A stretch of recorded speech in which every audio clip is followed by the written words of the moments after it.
So, good evening, everybody.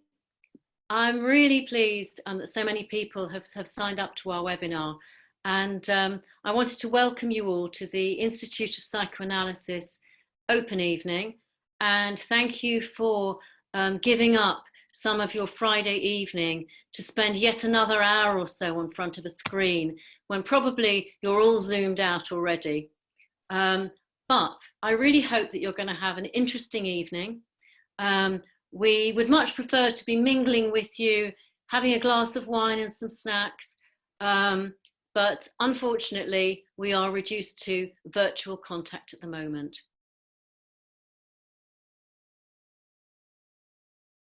Thank you, Anne, for giving me the space. And I would like to welcome you all to the open evening. I'm Ana Paulina Salma. I'm chair of the admissions committee. And I hope to give you an overview of our training and the steps you would need to follow to get to a stage when you will be ready to apply. It is a good idea to read the website information under the headings before you apply and apply to train, amongst others, exploring all possible information. And if you are interested, have also a look at the rest of the website, where you will find that there is plenty of information which could be helpful and quite interesting. I will now share my screen with you to help you to navigate the website, because sometimes it can be a bit labyrinthical. So where is it? Where did I put it? It's here? No, what is that? Where is, I have to open the website, just a second.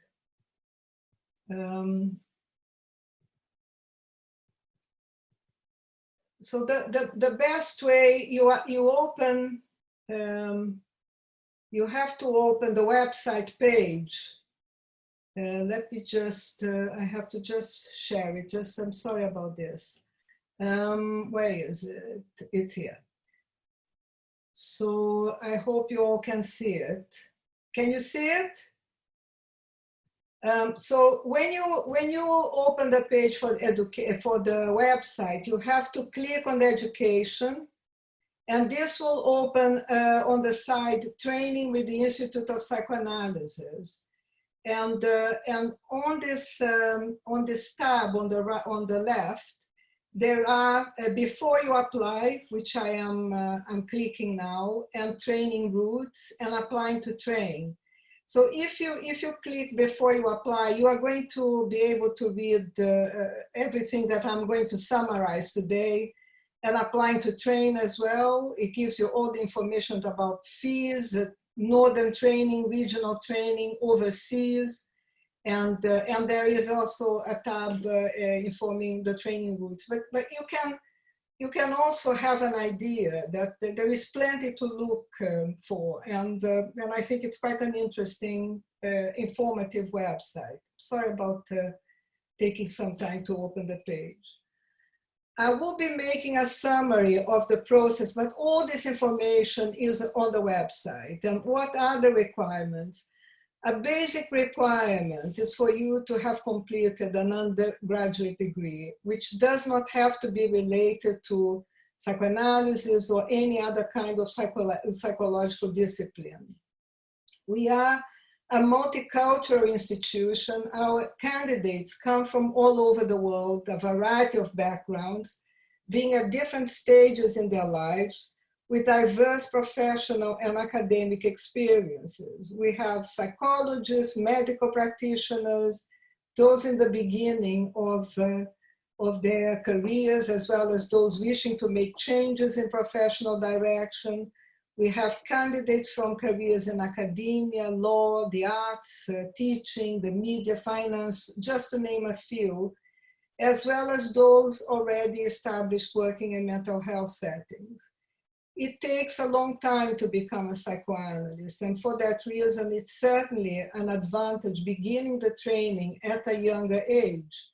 And one does not need to already be well established in a career path before training as an analyst. But Although it is important to consider that when we refer to a younger age, we think that it's important to have some degree of life experience.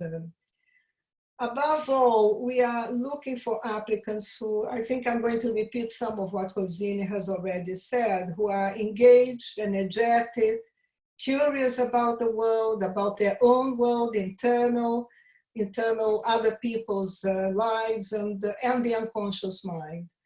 The training will suit you if you enjoy intellectual challenges and complex ideas and applying them in the therapeutic practice. You will need to have a desire to work in a clinical setting and within a therapeutic framework that develops at a deep level over a long period of time.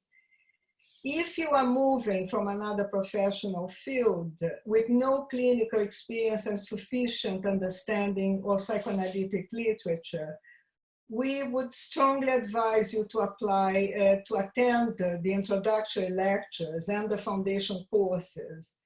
Alongside these courses, we have also been advising applicants to acquire some clinical experience. And it is normally required that applicants will have had prior experience of personal psychoanalysis, psychotherapy or psychoanalysis before applying for the full training. All of it will give you a good basis from which you could find out more if this is the direction you would like to take, and will place you in a better position to apply. Of course, these are not preconditions before requesting a preliminary interview with a member of the admissions committee. During these preliminary interviews, your readiness to apply, including previous personal experience of psychotherapy or psychoanalysis, your clinical experience, will be considered and discussed with you. Where appropriate, we might be able to direct you to possible sources of help for you to gain clinical experience. At the end of the preliminary interview, you will be told whether you have permission to apply for full application.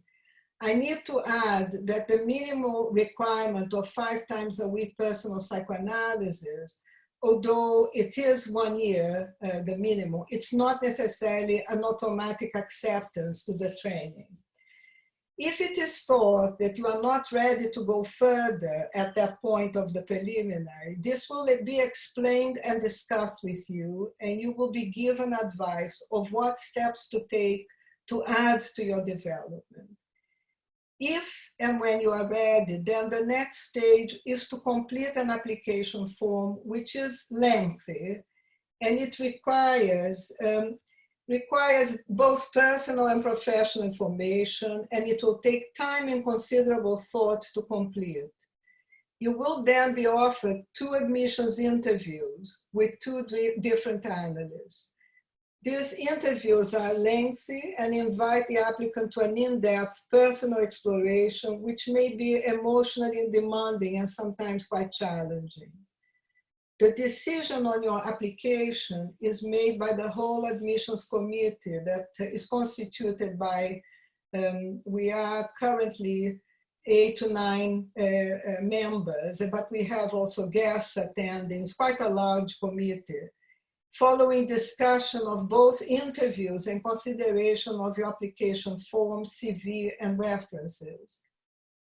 You will be notified of the decision in writing, and there are 4 possible outcomes: acceptance, rejection, occasionally an invitation for a 3rd interview, and re-interview, which means you may need to do a little bit more analysis and do some extra work in order to come back for further interviews. If you are not successful in your first application, you will be offered feedback on the thinking behind the decision, and you are allowed to make 2 further applications for the training. Our application process is rigorous and demanding because we want to be sure that you are serious about training and that you have the personal aptitude and capacity to qualify and to work as a psychoanalyst. We hope that those applicants accepted to train with us will contribute to an atmosphere of enthusiasm, professionalism, and mutual support. If you are beginning to think about applying to the training and would like to find out more about the course, training routes, and application process from someone with first-hand experience, we would be happy to arrange an informal telephone conversation between you and a training analyst. I need to add, it's quite an important information that we offer loans. It's a limited number, but we offer loans and bursaries to applicants who are in need of financial support. And this will be clarified once one is accepted to the training. And perhaps our chief executive, Caroline Langley, might be able to provide more information about that if there are questions. There are other routes you might be interested in finding out more about, and I'll briefly say a few words about this. Again, I'll repeat myself, look at the website, everything is there. The other route is the regional training. To those of you who live above 35 miles outside London, and if you go on the webpage, the quickest way is to search for regional training, which will provide you with all the information. There is another scheme which has been quite successful, that is the Affiliates and New Entry Scheme, NES. And Mrs. Anthea Gomez, chair of the NES committee, would be happy to talk to anyone interested in both of these schemes. I also need to add that there is a Scotland and North of England affiliate scheme as well for those of you in this category living in the region. The requirements for those are to have had a Freudian-based psychoanalytic psychotherapy training at least 3 times a week model, having a BPC registration, and having already had a personal analysis at least 4 times a week with a member of our society. To become an affiliate, however, you do not have to have had an analysis, but you would need to go into analysis with a BPAS, a member of our institution, alongside the time on the affiliate and NES scheme. And there is one application form for applying for. It's a separate application. It's not to admissions, it's to NES. If applicants meet the criteria for acceptance as above, but are not ready to move straight onto NES, not having done enough intensive work, they can spend up to 4 years maximum on the affiliate scheme where they can build up their cases. And the scheme consists of 3 Saturdays of 3 clinical seminars per term. And once in the NES scheme, they join the ordinary training in the latter part of it. And like other candidates, they have to have 2 supervised cases, which will take and clinical seminars weekly. And they have also 3rd consultants and 7 theoretical courses. And NES candidates become full members of BPAS at the end of the training in the same way as our regular candidates. If you are interested and need more information, again, I'll repeat, please visit the website. And there is a great deal for you to read. You can also approach the follow-on group, which is led by Mrs. Kathy Taylor. She's here with us tonight, and Elizabeth Wolf. And Kathy, who is tonight, will tell you more about this at the end of our presentation. If you are at the point of exploring further, if you are ready to request a chat or a preliminary interview, or if you need help finding a psychoanalyst, you can contact Ms. Amanda Menezes, our education officer, via email, and her email is on the website. You may submit a letter and CV to the Institute at any time, and both interviews, preliminary and formal, are carried out throughout the year. But if you are ready to request preliminary interviews, bear in mind that if you think you are ready to apply for 2021 cohort. The deadline is on the 1st of November. So you would need to really hurry up and request a preliminary interview. And I think that that's all I have to say. Thank you for your attention.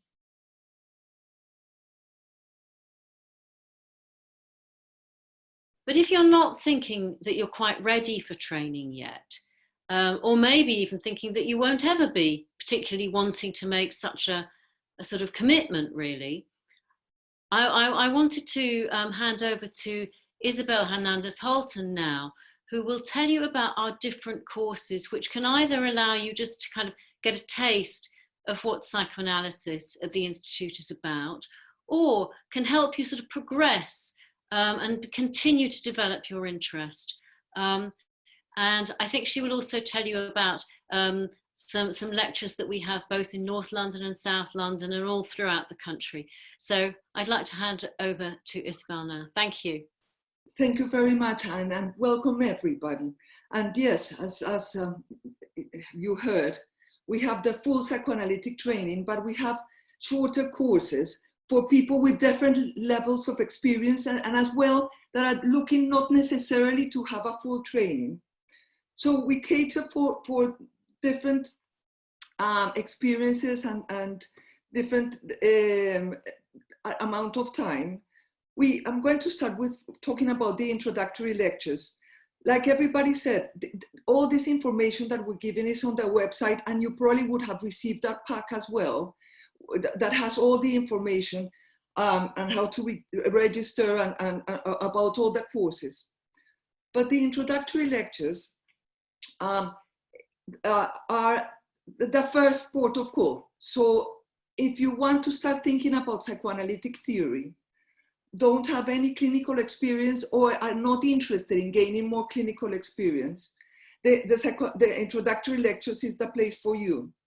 You have a lecture, one of the very experienced analysts will give you a lecture, and the subjects go from the basic concepts of psychoanalysis like dreams, the unconscious, transference, countertransference, and after the lecture, you have the opportunity to meet on a smaller group with a seminar leader to ask questions and to continue discussing about what you heard in the lecture and the concepts and what you've been reading. So that's the introductory lectures. It doesn't imply any clinical experience at all. And it happens both in Byron House, in Maida Vale, our main building. In the Maudsley, we have the Maudsley lectures in South London and in Leeds and Newcastle, but as well, you can get it online. It's 2 terms, but in Byron House, you can either do 1 or 2 terms. In the Maudsley lecture, you can go for just 1 lecture. You can choose and say, oh, I just want to do the one in dreams, or you can do the whole 2 terms.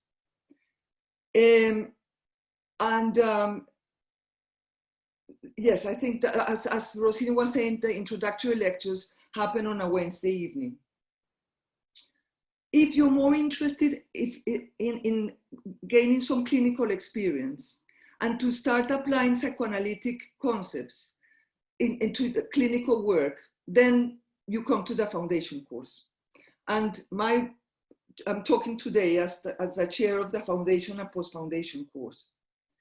The foundation course are taking place in Byron House. Well, at the moment, via Zoom because of the lockdown, but we will start running them in 10 Windsor Walk, that is in South London, and we'll have 1 group via Zoom that will be especially for people in the regions and abroad. This is a new development from the lockdown, and one of the few advantages of the lockdown is that we've decided that actually particularly people had been asking from the regions and abroad, could they apply to the foundation course? And now we will have 1 group, especially on Zoom for you. Again, there's the lecture, and we will have the first term is on psychic development. And each week we have a different lecture talking about the psychic development. The second term is on Freud, and the third term is on psychopathology. And after the lecture, we divide into smaller clinical seminar groups where each of you will be able to present the work that you're doing clinically. And by that, I don't mean that, because we do have quite a lot of people that are psychiatrists and psychologists, or people that are counselors that are already doing clinical work. If you're not doing clinical work, we will help you find a placement. And the placement can be either somewhere like the Samaritans, or you can be doing some observation of a group in a prison. So we would help you find, or cruise, for example, some bereavement counseling, and there's various organizations that you could do your placement, and then bring your clinical work, the work that you're doing there, and we will help you start introducing psychoanalytic concepts to the work that you're doing in your placement. And then psychoanalysis start becoming alive. It's not just a theory, but you'll be able to say, okay, so what is transference? What is transference? What do you mean by projective identification? And you'll be able to see that in the work that is being presented, yourself and your peers. We have the post-foundation course, and the post-foundation course started as a request from people that had done the foundation course saying we want more. And so this is for people that have done the foundation course, or for people who have done a similar course. And this is more a reading seminar where you will continue to think about the psychoanalytic concepts, and you have 5 weeks seminars on a topic.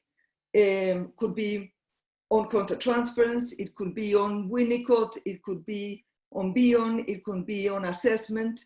And then after the reading seminar, you have again the possibility of presenting your clinical work and having a work discussion group. So those are the 3 main courses that are not the full training: the introductory lectures. The foundation course happens on a Thursday evening, and the post-foundation course on a Tuesday evening.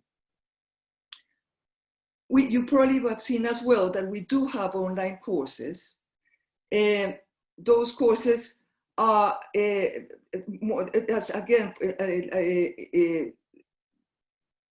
you can do the introductory course via online, but as well there's introduction to main psychoanalytic thinkers like Klein, Winnicott, and Bion.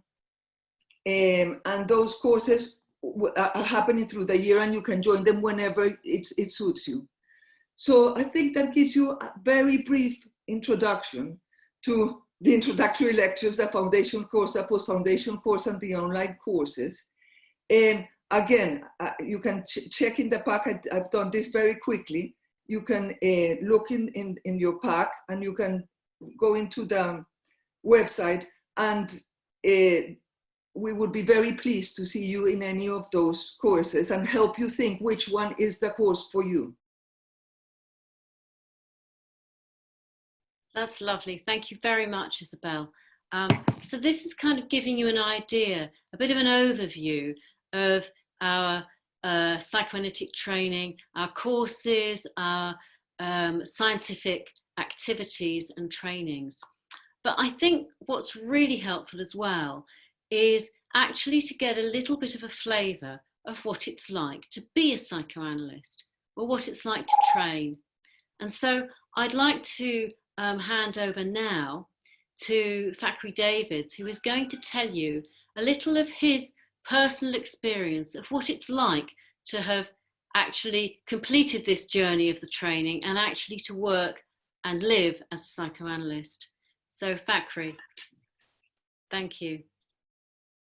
Thank you very much, Anne. And it's a real pleasure to be here this evening to talk to you and hopefully to welcome you to a long association with our society. Now, every analyst, as you've already heard from Rosini, comes to analysis through their own path. And I thought I'd begin by sharing with you something of the path by which I came to be here. Now,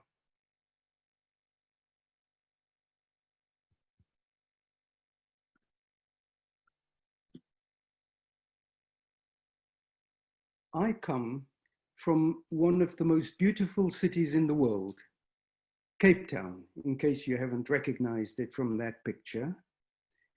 But the sad thing about growing up in Cape Town when I did is that it was under the yoke of the apartheid regime. And as you can see there, all the most beautiful beaches that were in that picture I showed you a minute ago were only for whites.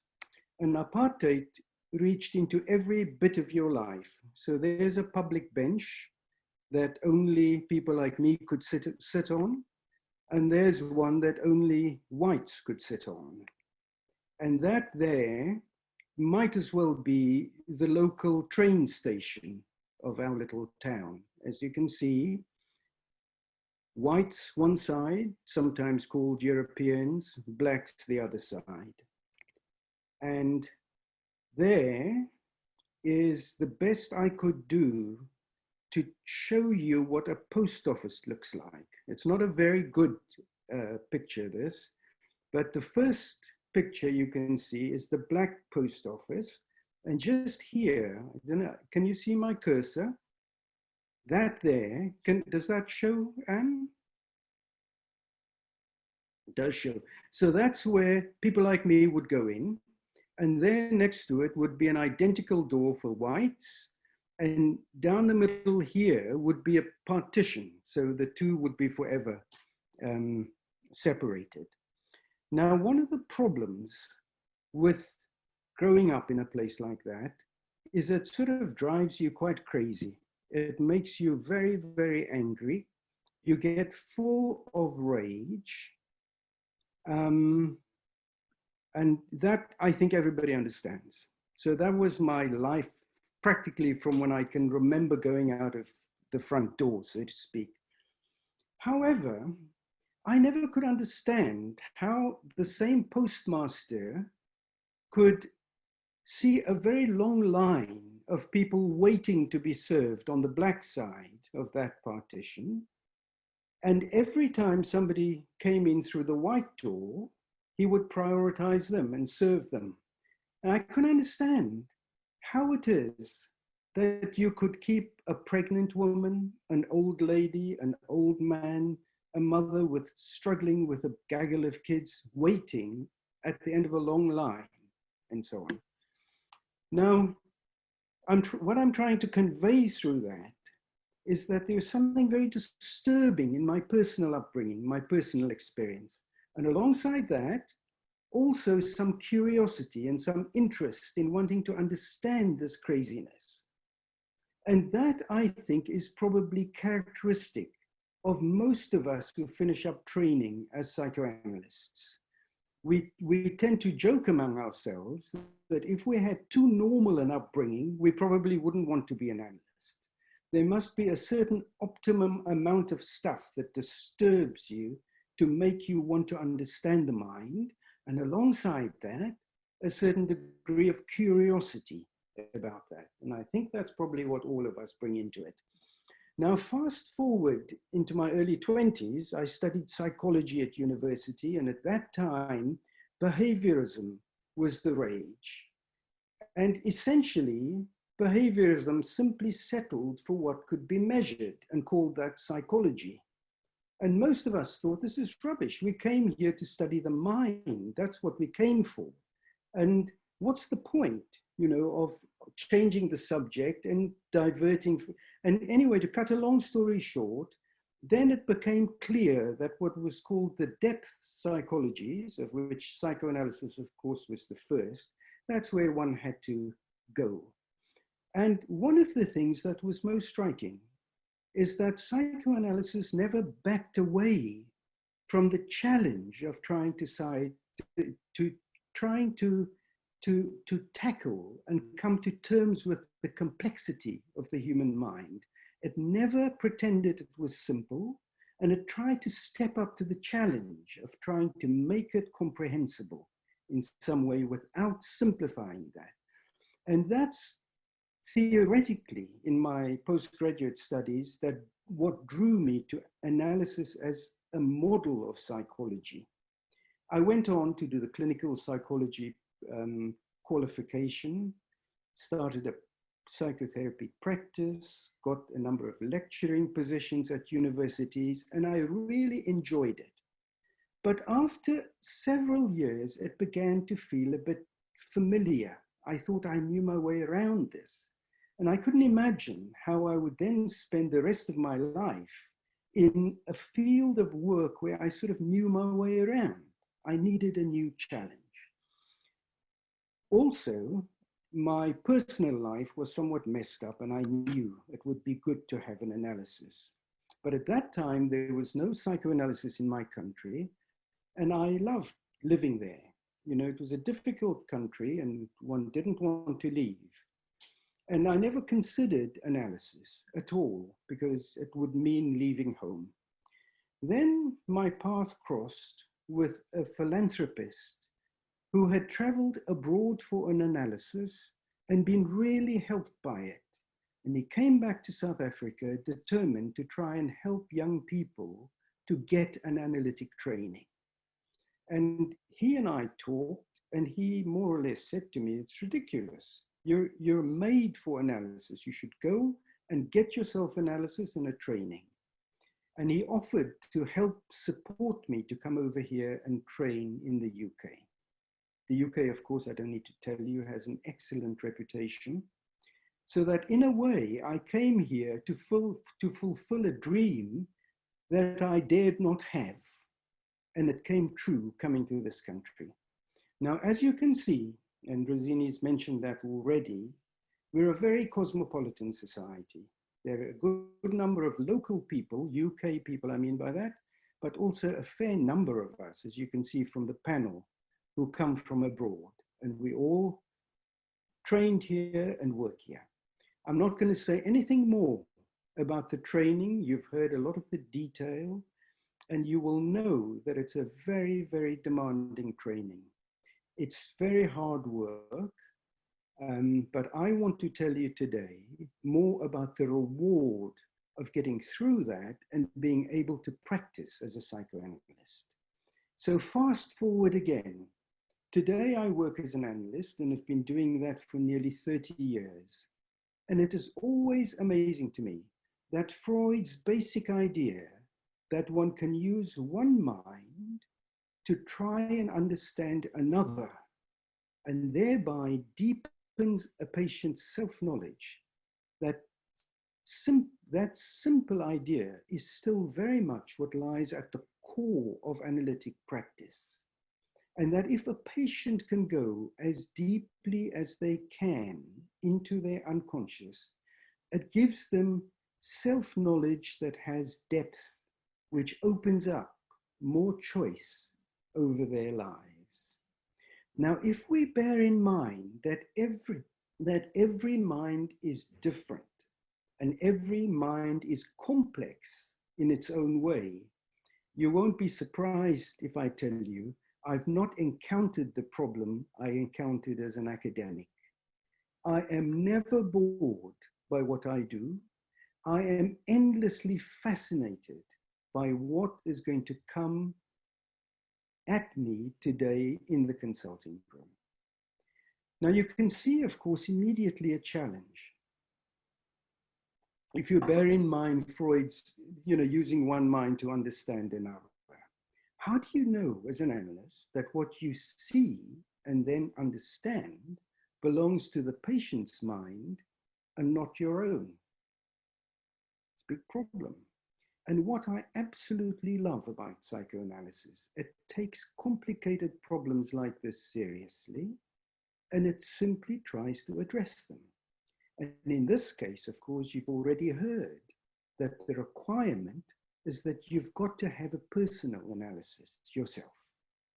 That way, you have an understanding of what you bring into the crucible of the analytic encounter.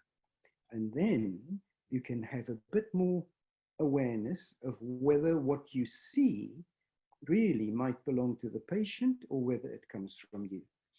Now, psychoanalysis, as you know, says, look, that's what's required. It takes whatever it takes to do it, however long it takes to do it, that's how long it has to be. And it doesn't stop when your training analysis stops, because Freud also says that it's a requirement for all of us to have an ongoing self-analysis once our personal analysis is done. In other words, that we cannot do the work that we are required to do behind the couch without constantly trying to keep open the channel of communication with our unconscious. It is an absolute fundamental. So you can see why people think this is not a profession so much as a vocation. It is something that you give yourself to. Now, let me give you an example of that. Many years ago, I became aware that in the morning, I woke and I had some sort of feeling of dread inside of me every day.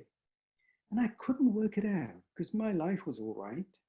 You know, there was nothing at all that I could, you know, and it takes time, of course, to get to that. You've got to think and look and so on. And eventually I wondered, might this be connected with the first patient that I'm going to see in the morning? And then I observed myself that it was true that on the weekend, I seemed to be free of that feeling. It wasn't major dread, but just a subtle feeling of dread. And slowly I began to think, might this be to do with this first patient I see? And I realized that after her session, it would lift. So you see, one gets a bit of a slowly over time of a hypothesis that it is to do with this patient. Now, this patient of mine was a very responsive to analysis sort of patient, very appreciative of the help I gave her in understanding herself. All of this absolutely genuine. But, so I couldn't make sense of this dread. Eventually, we found a way of talking about it. And slowly, it emerged in the form of her dreams that there was an internal figure in her mind that she was afraid of confronting. And again, after several months, that figure became a bit clearer, and it became clearer in a very interesting way. First, the patient began to feel suicidal, not overwhelmingly so, but she caught sight of a suicidal feeling, and she couldn't make sense of it.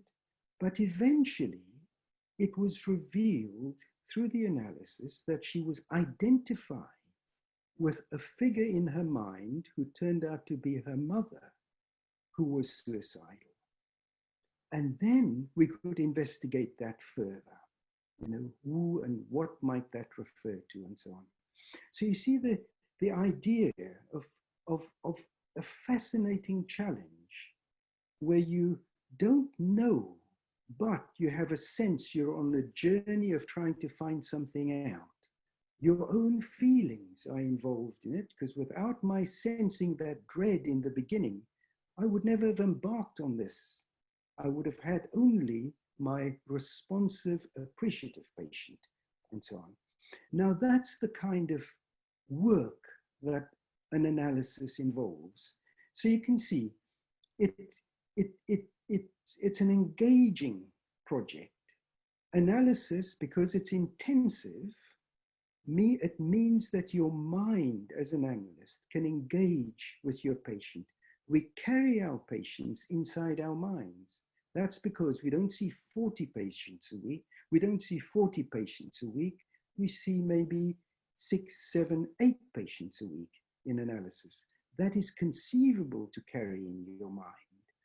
And when you think that every patient comes with something like that, some know what they're trying to understand, others don't know what they're trying to understand. And it's enormously humbling to think that with all that uncertainty, another human being might put their trust in you. particularly if you remember that we can offer no guarantee as to what the outcome of an analysis will be. We can only give a commitment that we will strive honestly to investigate what is going on in the patient's mind and to understand what has brought them to analysis in order to see what can be understood. That's one thing we offer, our commitment to that process. And the other thing is that we won't rush it. We will give the mind the space it needs. And that too, we learned from Freud a long, long time ago, when he decided to move from hypnosis, trying to sort something out quickly, to actually analyzing and getting to know. So you can see, I hope, that the work is intense. It requires a 3D involvement from an analyst. And without that engagement, it won't happen.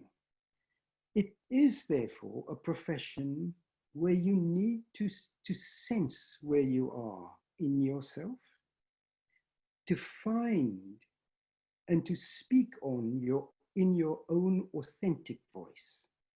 Now, can you imagine another profession that prioritizes like that you should be yourself in a genuine, authentic way? You can see the reward in that, I hope.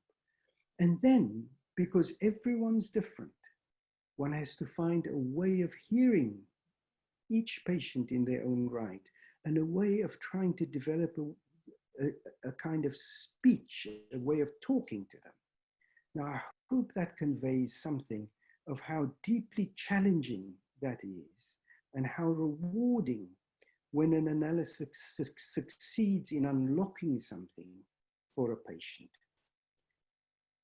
I could give you a good number of examples, but I will test Anne's patience if I don't try and bring this to an end. So let me try and pull it together. The work of an analyst, I've emphasized how interesting, how challenging, how exciting it is. But it also can be very difficult. And one of the wonderful things about working in our society is that we expect analyses to be difficult. We expect ourselves to get stuck. We expect that and therefore that we will need, that this is not a problem to us, but it's normal. And in our society, because of the illustrious forebears that we are lucky to have had, we have a rich tradition that's been passed down through the generations of support and real help based on clinical rigor. And that tradition is respected worldwide. So when we run into a difficulty, we are never alone. In London, there is always a colleague you can go and consult.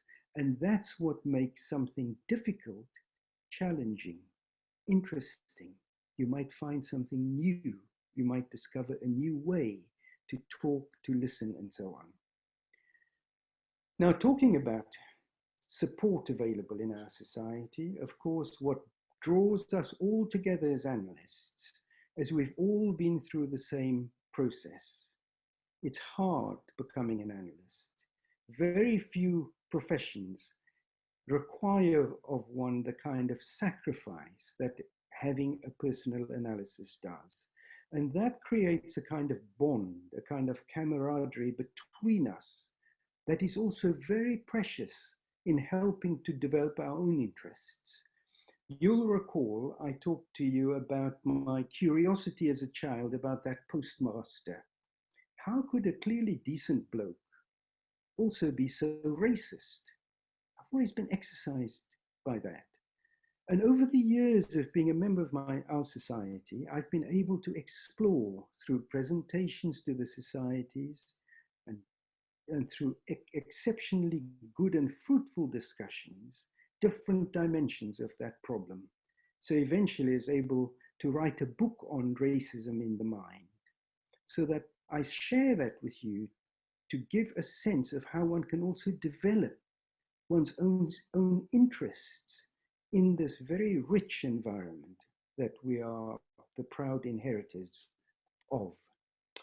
Now, I hope I've managed to convey how interesting and challenging the work is, as well as to give you a sense of the culture that we have in our society that supports the development of its trainees and members, and that through that, it supports also the development of our patients.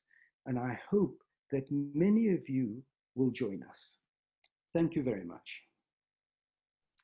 Well, thank you, Fakhri. I thought that was such a moving presentation, and very, very contemporary though as well. So thank you so much. I so much related as well to what you said about never being bored. It's very, very striking. I very much understand that. So now, what is it like to actually be a candidate starting off on this journey? Well, Antonella is here to tell you.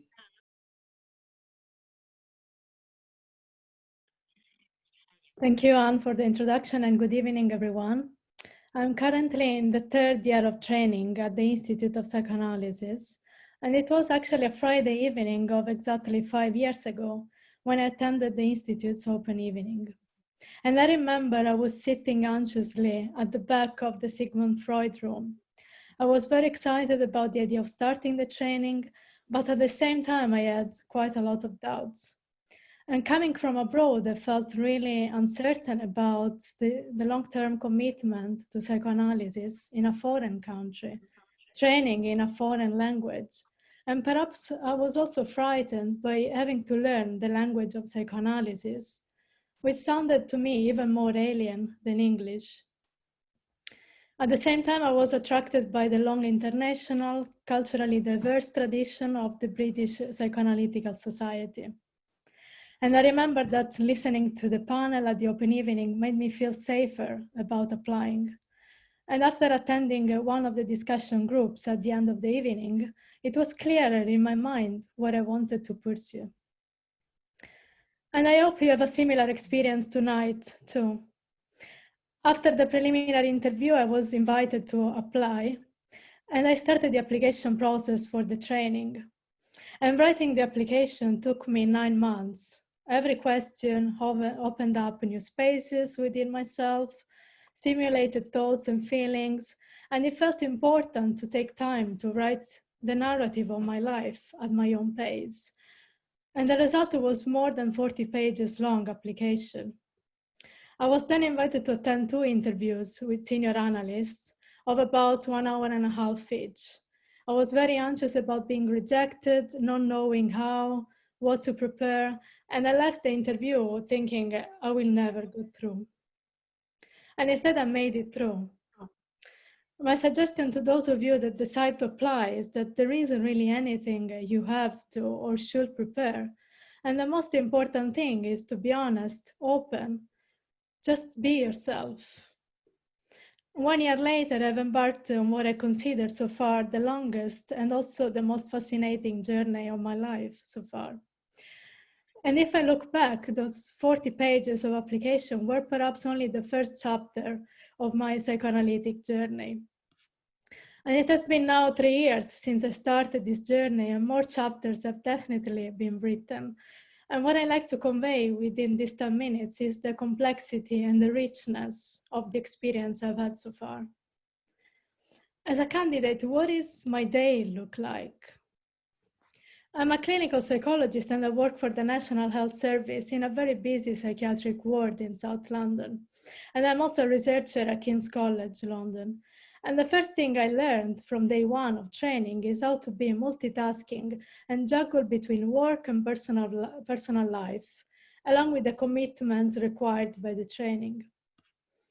Internal and also external flexibility has been the key to arrange the day, fitting in 5 times a week personal analysis, evening, weekly seminars, and in the past 9 months, also I've added my first training patient, 5 times a week, along with the weekly supervision. And you might feel intimidated by the 5 times, but it's actually the intensity of seeing a patient 5 times a week that brings an extraordinary depth to the type of analytic work that we do. And in my opinion, also very much enjoyable most of the time. I initially thought I would not be able to arrange my daily schedule to fit everything in, but what I found impressive since I've started the training is how time and space have actually a different dimension. Before the pandemic, I used to travel every day from South to North London for my own analysis, to attend seminars once or twice a week on the other side of the town, and I have estimated around 20 hours of weekly commuting. And I still have a full-time job and time for a private life. And like me, many other candidates who work full-time and have families. We have learned how to make the most of the day, and actually having what sounds like a tight schedule has boosted my motivation at work and to have more quality time with the loved ones as well. Another main question I might have in mind is, how do people afford it? It is financially sustainable. And as you can imagine, a major cost of training is the personal analysis and the supervision fees for the analytic cases. If you are accepted for the training, in case of financial need, there is some help that is available in the form of bursaries and the loans. And I have received one of the bursaries myself in the early stage of training. And I really appreciated the help the Institute has offered so far to those more in need. And in addition, there are also loans from the International Psychoanalytical Association. So overall, what is given from the experience is significantly more than what seems to be taken in terms of financial and time commitment. There has definitely been an added value to my life since the start, both at a personal and professional level. And for example, the training has broadened my research interest. And last year, I've been awarded a research grant from the International Psychoanalytical Association to write a paper on psychoanalytic psychotherapy for young adults. But if I go back to the beginning of the training, one of the most relevant experiences in the first year has been the infant observation, which is something distinctive in the training at the Institute of Psychoanalysis. The year-long observation of a baby allowed me to think about the mother's and baby's perspective and the communication between them. It has been a unique experience on how the relationship developed, as one in which the baby could express her needs and the mother responded and contained her distress.